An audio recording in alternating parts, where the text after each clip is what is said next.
はい。というわけで、ちょっと複雑なんですけども、ついに明日からは私たちフランスに行くんですが、正確には明後日の朝ですね。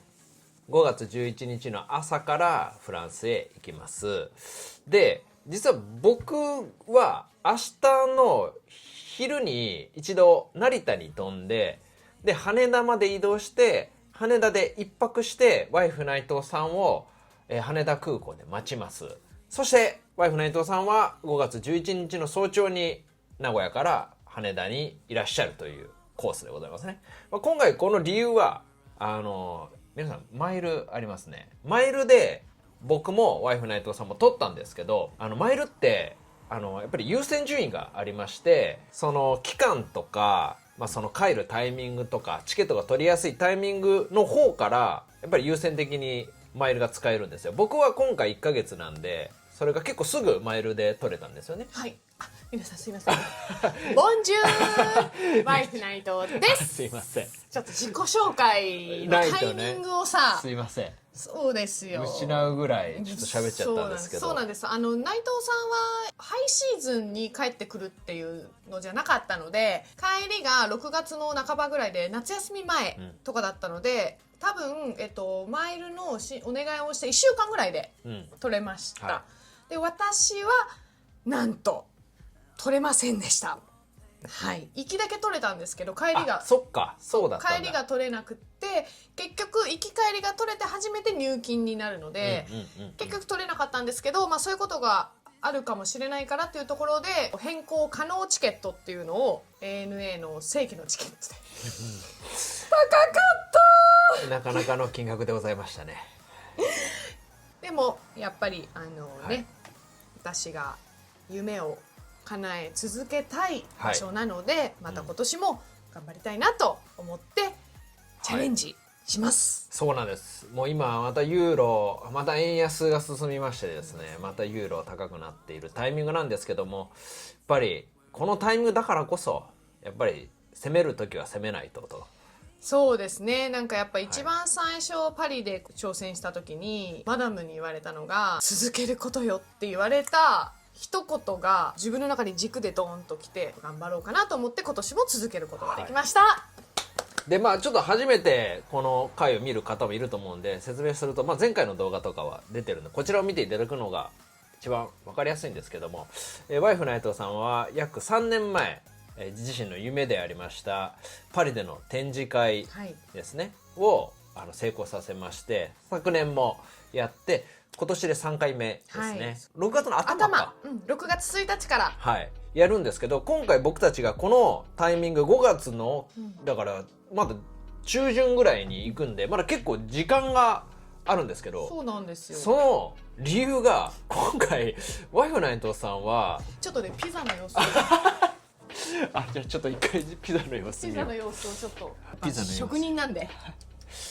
急にちょっと喋ってるとで今回はなんとね6月に展示会はあるんですけど、その前になんとワイフ内藤さんビジネスパートナーでもあります、レイラ、昨年出てるここのボルドーのお家でなんとシェフをやりますこれはねお仕事ではないです。そうレイラとステファンさんのお友達を招いてなんと 2days のディナーを 3days です。3days か 3days のディナーとランチをですね振る舞いたいというレイラとステファンのたっての希望があったので、じゃあいつもねお世話になってるお二人のためになんかやりたいなということでっていう、ミッションがあるんですよ。そうなんです。なので今回もう私の生活にはなくてはならないものはいろいろあるんですけど、その一つとしてバイタミックス。これがフランスの滞在にあったらもっ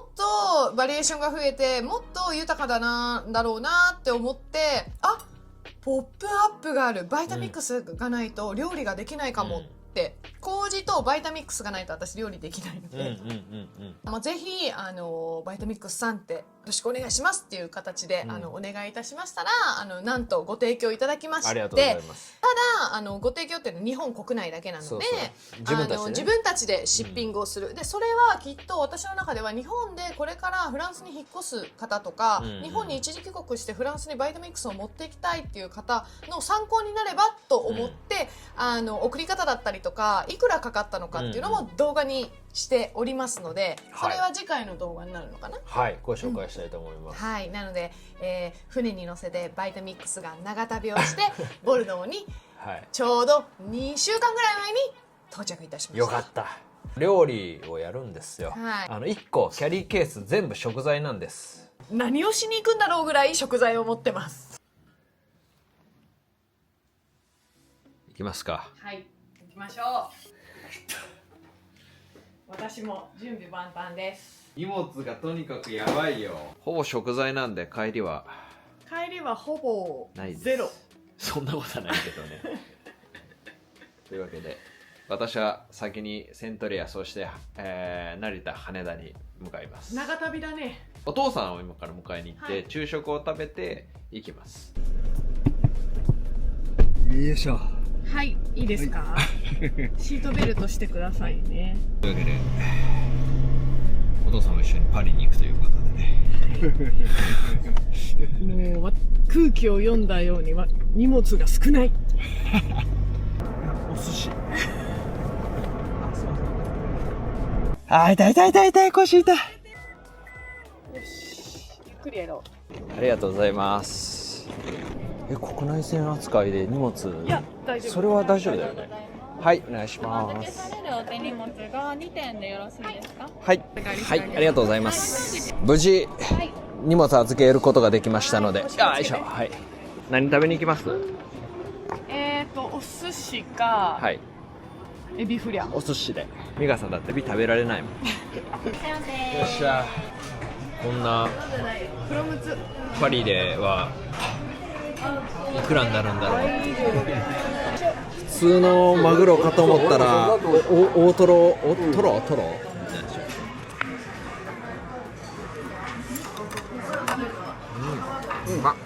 はい、ごちそうさまでした。じゃあ行ってきます。はい、じゃあ明日。美香ちゃんは明日。また美香ちゃんは明日。お父さん1ヶ月後頑張ってきます。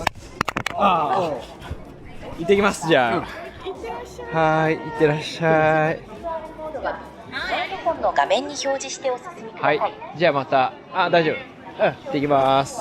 日本からフランス・パリへは羽田空港から出発するので、まず成田空港から羽田空港へ移動する必要があります。羽田空港近くのホテルを予約したので、そこを目指します。交通手段は電車という選択肢もありましたが、今回はバスを選びました。理由はとにかく荷物が多いから。リムジンバスなら乗り換えなしで行けて、所要時間も約1時間から1時間20分ほど、運賃も3600円、バスの中で作業もできます。実はモノレールなどを使った場合でも所要時間は1時間33分、運賃は3110円、300円ほどしか変わらないんですよ。それなら荷物を運ぶのも楽なリムジンバスを選ぶのがいいという判断でこちらを選びました。チケットの購入場所もすぐ見つかり、無事購入。出口を出るとバス乗り場があり、こちらで荷物を預けることができて、荷物を預けた際にチケットを配られるんですけども、このチケットは荷物を引き取るときにも必要になりますので、誤って捨ててしまわないように気をつけてください。バスに乗って出発。約1時間10分ほどで羽田空港へ到着しました。ここから予約した羽田エアポートガーデン内のホテル、住友不動産ビラフォーテーヌを目指します。スパもついていて、こちらは別料金で2200円ほど。さすがに今回は行きませんでしたが、サウナもあったり天空風呂があったりと、とても良い施設だそうです。空港直結なので、次の日の移動を考えてこのホテルを選んで本当に良かったと思っています。今回はですね、予約はトリップ .com で割引もあったので、1泊1万1000円ほどで宿泊することができました。この時期はですね、外国人の方も多かったんですが、この内容で1万1000円ならお値打ちだなと思います。最後の日本食を食べにレストランを巡ります。鉄板焼きなどもあったりしたんですが、ここはやはりラーメンかなと思いましたが、次の日のパフォーマンスを考え、こちらのお店を選びました。やってきましたのはこちら、炉端焼き新八食堂でございます。なんと生ビール1杯180円。小さなグラスと思いきや、なんと生中でこの値段なんです。ビートナイトの驚きを隠せない表情をご覧ください。朝日シューパードライ、いただきます。移動で疲れた体に染み渡ります。やはり和食はいいもんですね。玄米ご飯にお味噌汁、鮭のみりんに、そして納豆とネギトロをトッピング。これだけ頼んでもかなり安いんです。なので唐揚げも追加で注文しちゃいました。ネギトロと納豆を混ぜて玄米ご飯と一緒に、最高にうまい。鮭も絶品でした。そしてビールも平らげるビートナイトでございます。しっかりきれいにいただきました。ごちそうさまでした。翌朝、寝坊することなく起床。念のためパスポートと忘れ物をチェックして空港へ向かいます。空港直結で無料バスもすぐ近くに出ていて、空港直結で無料バスも近くに出ていて、本当に便が良かったです。ホテルも綺麗で快適で、レストラン街もあったので、今後もですね、海外行って羽田空港を利用する際は、こちらのホテルを利用したいと思います。ただですね、無料バスは荷物が多いとかなり大変だなとは思います。これはしょうがないですね。はい。無事ターミナル2に到着し、受付。最近の空港の受付は本当に簡単ですよね。自分で荷物の重さを測って問題なければそのまま預けられます。無事出国手続きを終えました。僕はですね、クレジットカード付帯のプライオリティパスをよく使うんですけども、羽田空港内にももちろん利用する場所がございます。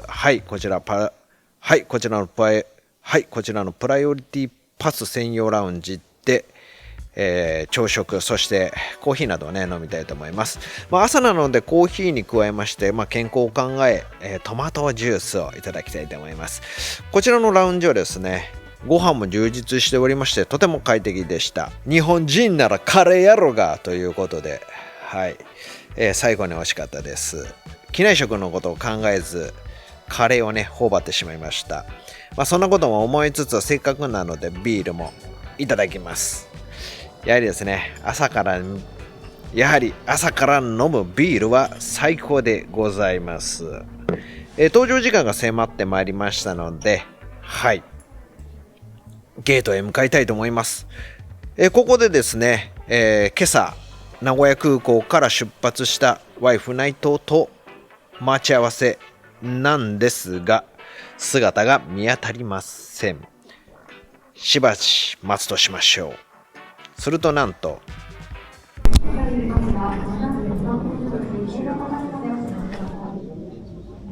今なんかワイフナイトが呼ばれてた。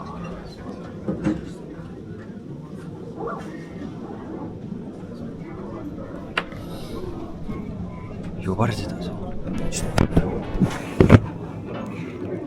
既読にならないんですよね。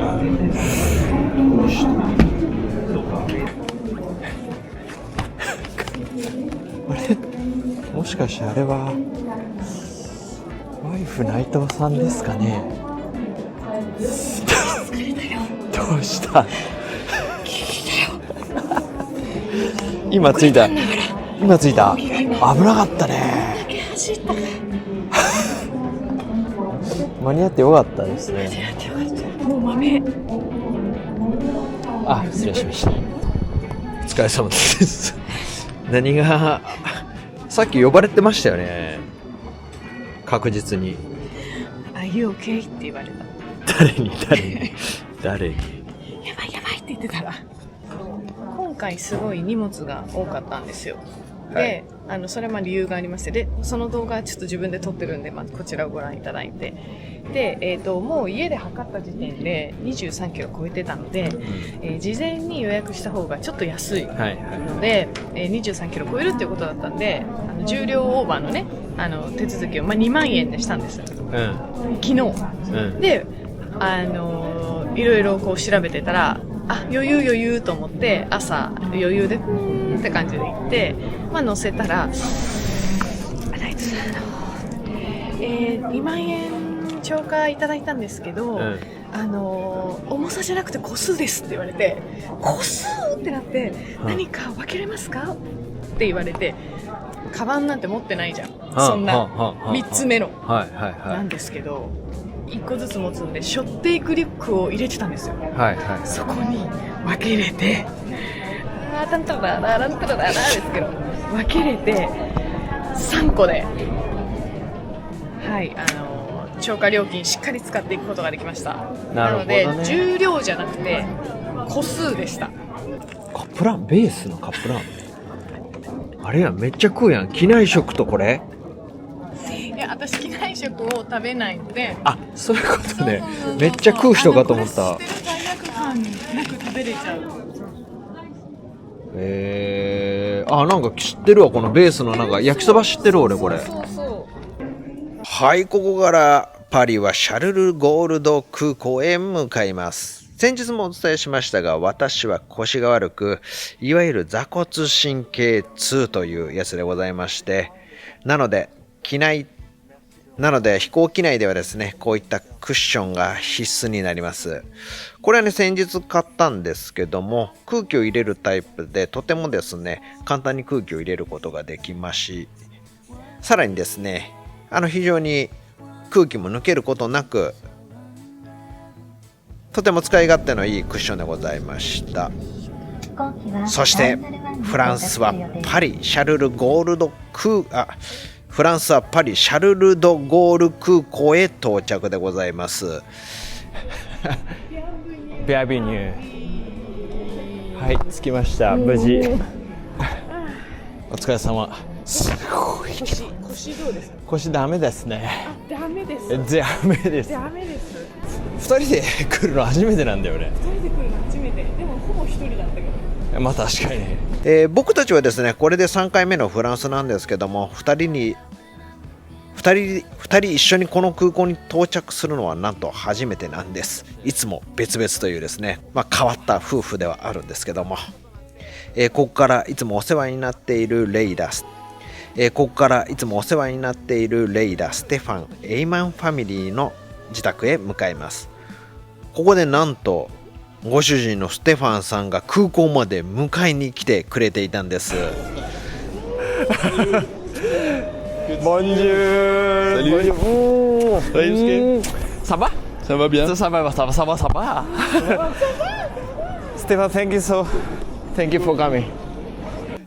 荷物の量が半端ないと事前に伝えたら、ウーバーのバンを用意してくれていたんですね。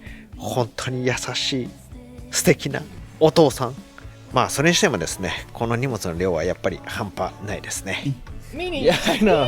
Yeah, I heard. You heard? We were stolen. The car was stolen. Yeah, I know. 実は去年運転させてもらったステファンの車ミニが盗難に遭いまして、なんだか海外に来たなと思いましたね。はい。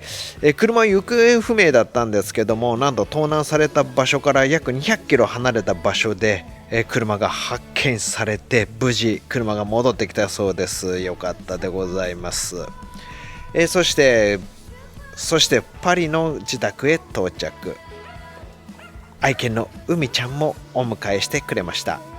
息子のエイマンも元気そうで何よりでございます。パリには夕方の5時に着き、お家に着いたのは夜の7時頃。ここから僕たちは荷物を解体し、明日からボルドーへ移動します。ワイフな伊藤が初めてフランス人に料理を振る舞うという企画のため、食材をたくさん持ってまいりました。その仕分けが大変なんです。ワイフナイトはこの料理のポップアップ以外にも自分の本職であるアクセサリーのポップアップも控えておりますので、とにかく荷物が半端ない。その荷物をですね、着いた早々仕分ける必要があるんです。その前にみんなで乾杯。ステファンの心意気に感謝でございます。なんとビールは僕の大好きなアサヒスーパードライ。エイマンの好きな日本のお菓子もお土産で持ってきました。エイマンさん、どうぞ。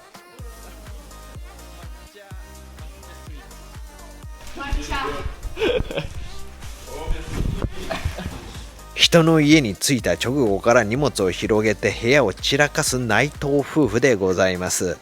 今回食材は2人でなんと40キロ以上持ってきました。これはすごい量ですね。そしてステファンが夕食を準備してくれていたんです。スペシャルオムレツとこの季節に美味しいアスパラのムニエル。ステファンさん、本当にありがとう。ワイフ内藤もこの表情。というわけで改めて乾杯。ここから料理のワークショップに向けて仕込みと荷物の仕分けを続ける私たち。寝たのは12時過ぎですね。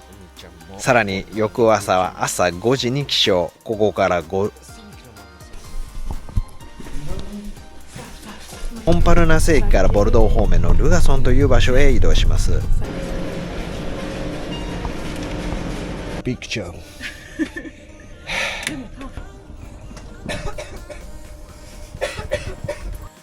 フランスの車窓から見える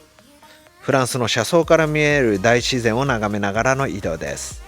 そんな中、僕は動画編集をしております。海ちゃんも応援してくれています。海ちゃんが可愛すぎる今日この頃でございます。